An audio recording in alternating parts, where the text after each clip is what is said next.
Evangelho, terça-feira da 15ª semana do Tempo Comum, hoje, memória de Nossa Senhora do Monte Carmelo. O Senhor esteja convosco, Ele está no meio de nós. Proclamação do Evangelho de Jesus Cristo segundo São Mateus. Glória a vós, Senhor. Naquele tempo, enquanto Jesus estava falando às multidões, sua mãe e seus irmãos ficaram do lado de fora, procurando falar com ele. Alguém disse a Jesus: Olha, tua mãe e teus irmãos estão aí fora e querem falar contigo. Jesus perguntou àquele que tinha falado: Quem é minha mãe e quem são meus irmãos? E estendendo a mão para os discípulos, Jesus disse: Eis minha mãe e meus irmãos. Pois todo aquele que faz a vontade do meu Pai que está nos céus, esse é meu irmão, minha irmã e minha mãe. Palavra da salvação. Glória a vós, Senhor. Terça-feira da 15ª semana do Tempo Comum, hoje memória de Nossa Senhora do Carmo. Em nome do Pai, do Filho e do Espírito Santo. Amém. Queridos irmãos e irmãs, a Santa Liturgia nos entrega, na memória de Nossa Senhora do Carmo, o 12º capítulo do Evangelho de São Mateus. Quem é minha mãe, quem são meus irmãos? São todos aqueles que, ouvindo, guardam a minha palavra no coração. Bom, eu vou trazer aqui para a gente ouvir por um instante uma brevíssima história da composição da Ordem de Nossa Senhora do Carmo. E assim nós vamos compreender um pouquinho mais a relação entre o Monte Carmelo e a Virgem Maria. E ao mesmo tempo vamos ter a oportunidade de olharmos para o Santo Evangelho e abraçarmos um compromisso junto com a Virgem Santíssima. Hoje, toda a família carmelitana no mundo celebra a festa de Nossa Senhora do Carmo. São diversos os ramos da família carmelitana, desde os monges até os sacerdotes, as religiosas, tantas outras ordens de vida religiosa não contemplativa, que também são inspiradas na vida carmelitana, tantas outras ordens masculinas não contemplativas que são inspiradas na vida carmelitana e particularmente uma grande confraria de leigos e a ordem terceira, ou secular carmelitana, hoje celebra a grande festa da Virgem Maria sob o título de Nossa Senhora do Carmo. Então, hoje é um dia especial para estarmos em comunhão com todos os santos carmelitanos no céu, pedindo a intercessão deles. Foram diversas as famílias religiosas que, ao longo da história e de suas fundações, confiaram a Nossa Senhora do Carmo e a ordem carmelitana a intercessão por seus filhos. Muitos fundadores pediram a intercessão e oficialmente declararam o zelo celestial, a intercessão celestial dos santos carmelitanos sobre a família religiosa nascente. Por isso, quando celebramos as memórias carmelitanas e celebramos Nossa Senhora do Carmo, celebramos também os intercessores celestiais de tantíssimas outras congregações religiosas. Tamanho o efeito e a presença da vida carmelitana no seio da Igreja. Muito mais enraizada do que possa parecer a um primeiro olhar da nossa parte, que muitas vezes vemos apenas um raminho dessa raiz e já nos encantamos por ser grande, né? Ali acreditamos que tem tudo. É a mesma coisa que falávamos em relação a São Bento, né? Como o fundador da família beneditina, quando começamos a pensar na família beneditina e também todas as outras congregações que confiaram a intercessão dos santos beneditinos, a fundação e a sua origem, nossa, muito maior, é infinitamente grande o efeito de comunhão e de intercessão no seio da Igreja. A ordem dos carmelitas tem como modelo o profeta Elias. Caracteriza-se também por uma profunda devoção a Maria Santíssima. Onde as duas realidades se encontram? A Sagrada Escritura fala da beleza do Monte Carmelo, lugar onde o profeta Elias defendeu a fé do povo de Israel no Deus vivo e verdadeiro contra os profetas de Baal. Carmelo, em hebraico, significa vinha do Senhor. E nós vamos encontrar essa expressão aparecendo por diversas vezes nos Salmos. E em muitos momentos o povo de Israel será chamado a pequena vinha do Senhor. Também a Virgem Santíssima receberá o título de Vinha Santíssima do Senhor, que nos entregou o seu fruto precioso, Cristo Jesus. Olha as imagens como são lindas, né? E o significado da palavra Carmelo também está no âmago da Sagrada Escritura e marca para nós mais um dos títulos, a Virgem Santíssima. No Monte Carmelo, Elias, como nós falamos ainda há pouco, enfrentou os profetas de Baal. Esse texto foi o texto que nos acompanhou na liturgia das horas nos últimos dias, mas particularmente na celebração de hoje de Nossa Senhora do Carmo. Segundo também um outro livro que não é do cânon da Sagrada Escritura, segundo o livro das Instituições, Elias teve uma visão em que a Virgem lhe apareceu sob a figura de uma pequena nuvem que saía da terra e se dirigia ao Monte Carmelo. Essa imagem aparece também na Sagrada Escritura. E a pequenina nuvem que aparece no horizonte e vai anunciar a chuva que está por vir. Então ele manda o seu acompanhador naquele momento, por 3 vezes olhar, ou por 7 vezes, se bem me recordo, e cada vez que ele olha, até que no último momento ele vê a nuvenzinha que surge no horizonte. E ele se confirma, bom, o Senhor está conosco e o Senhor vem ao nosso encontro. A Virgem Santíssima, segundo, como nós ouvimos, né, em uma visão apareceu ao profeta, mas a Virgem Santíssima, na compreensão da Igreja, é essa pequenina nuvem que anuncia o grande acontecimento da misericórdia de Deus, o grande acontecimento da salvação no mistério da encarnação, através do qual o Senhor nos entrega seu Filho, que se entregará pela nossa salvação. Quando falamos da devoção ao Monte Carmelo, da devoção à Nossa Senhora do Carmo, falamos desse profundo compromisso de aliança com a Santa Mãe de Deus, no amor e no zelo pela vinda de nosso Senhor Jesus Cristo. A Virgem Santíssima é aquela que nos leva a ter no coração a perfeita comunhão com o Senhor. Assim como Elias combateu pela pureza da fé de Israel, a Virgem Santíssima nos protege com suas virtudes e graças, a fim de que também nós possamos combater pela fé no Deus vivo, ou seja, para que nós possamos manter a pureza de coração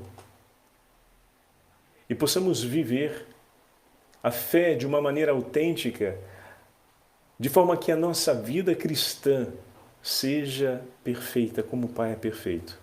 É a Virgem Santíssima aquela que vem em nosso socorro e nos assegura a graça de vivermos dignamente como cristãos. O desejo da santidade, ele se completa no coração do homem com um ato de devoção à Virgem Santíssima. Mas, Padre Fábio, não é exagerado isso? Não se completaria com a graça do Espírito Santo? Certo que se completaria com a graça do Espírito, que se completa com a graça do Espírito Santo. Mas todos nós temos a necessidade real de sermos ajudados e socorridos. Isso é fato. E quem, maior do que a Virgem Santíssima, em graças e em atributos definidos, declarados e entregues por Deus, pode vir em nosso socorro. Se até mesmo a fé que recebemos nos foi entregue pelo socorro que nos foi dado pelas mãos de nossos pais que nos comunicaram a fé, do catequista que nos instruiu se fomos mais velhos, passou pelas mãos do sacerdote que nos tomou e nos diante da igreja, nos levou até a pia batismal e ali nos deu o banho da regeneração, ou seja, nos concedeu a graça do batismo. Nada de tudo que recebemos deixou de ser através das mãos daqueles que nos ajudassem, daqueles que em nome do Senhor vieram por nós. Como podemos agir com um certo descaso, desprezo, dúvida sobre essa grande verdade? Que pelas mãos de Maria Santíssima, todas as graças para nossa salvação nos são asseguradas. Benditas mãos que vêm em nosso socorro, porque sem ela seríamos mais pobres. Bendito o homem que reconhece e acolhe humildemente o socorro de Deus. Não é sem razão que hoje temos o canto do Magnífica na leitura dos Salmos, do Salmo da Santa Missa, e podemos falar junto com a Virgem Santíssima: grandes coisas o Senhor fez em nosso favor.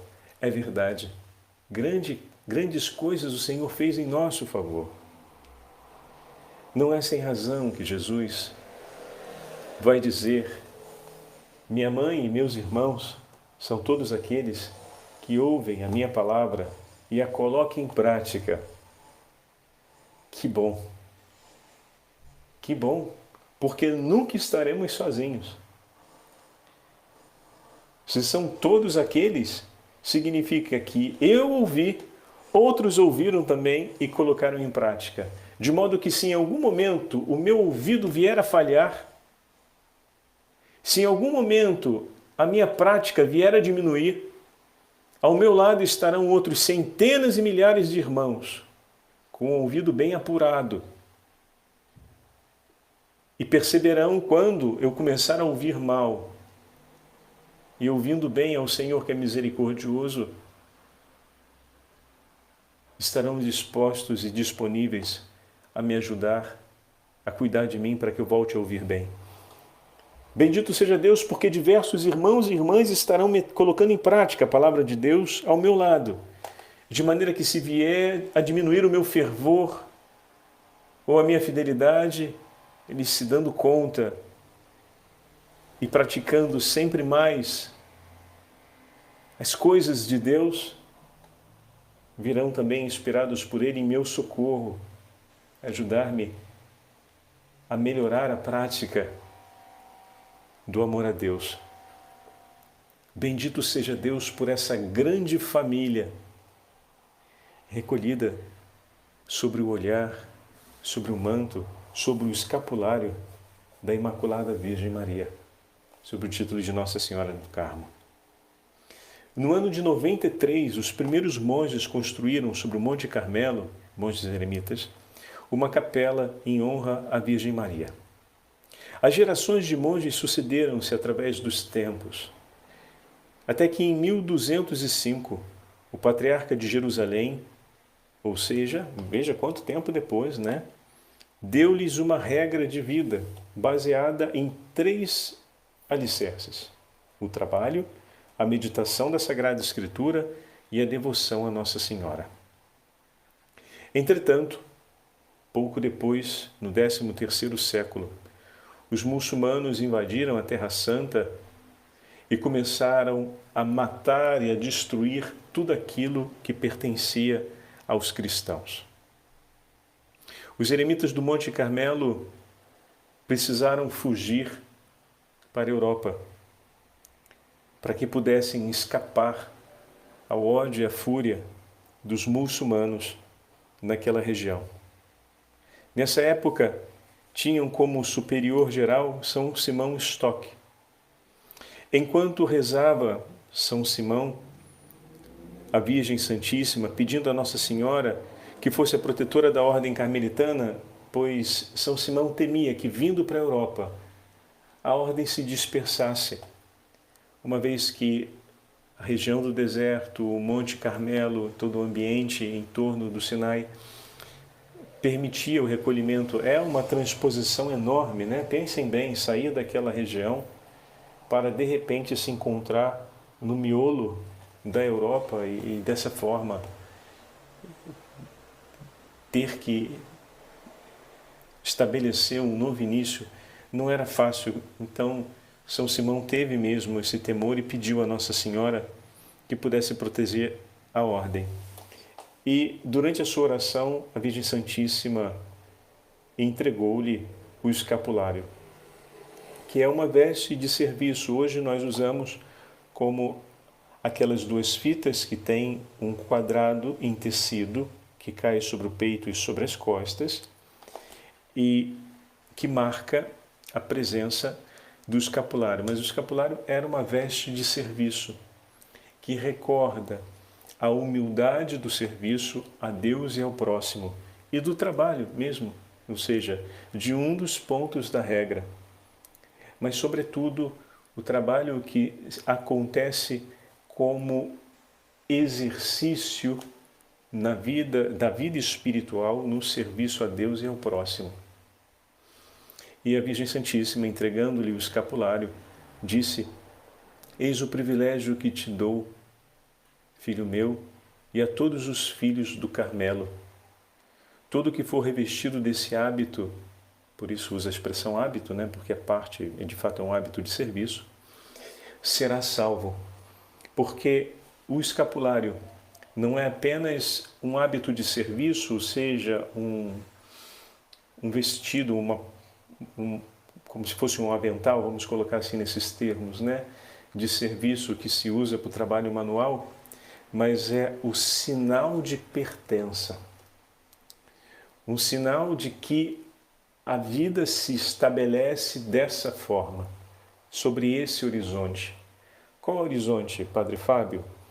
O serviço de amor a Deus e ao próximo, alicerçados ao lado da meditação da Sagrada Escritura e da devoção à Virgem Maria. Aí você pode falar agora: então quer dizer que a gente está sendo bem carmelitano no Tertúlias? Estamos. Porque a gente está sempre vivendo e colocando em prática a nossa vida cristã no cotidiano de serviço, do amor a Deus, a nossa comunidade, a nossa família, os nossos irmãos. Falamos incansavelmente disso. Todo dia meditamos a palavra de Deus e, como estamos vendo hoje, mais uma vez, a devoção à Virgem Maria se torna e é presente na nossa vida como um alicerce.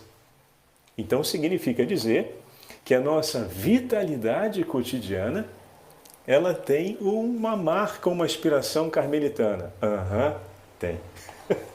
Não só porque o padre foi ordenado no dia de Santa Teresinha do Menino Jesus e é um filho adotivo no amor do Carmelo, mas porque esses três alicerces estão presentes na vida da Igreja desde sempre.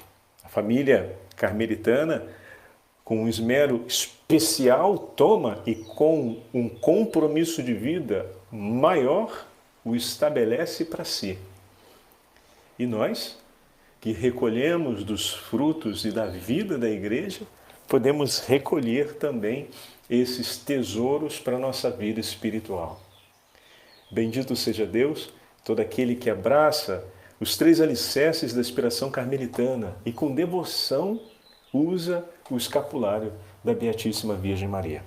Então veja, meus irmãos, se talvez você ainda não tenha percebido isso, agora você já se deu conta que, de fato, o seu coração, o Senhor também nos chama para proximidade com o Carmelo.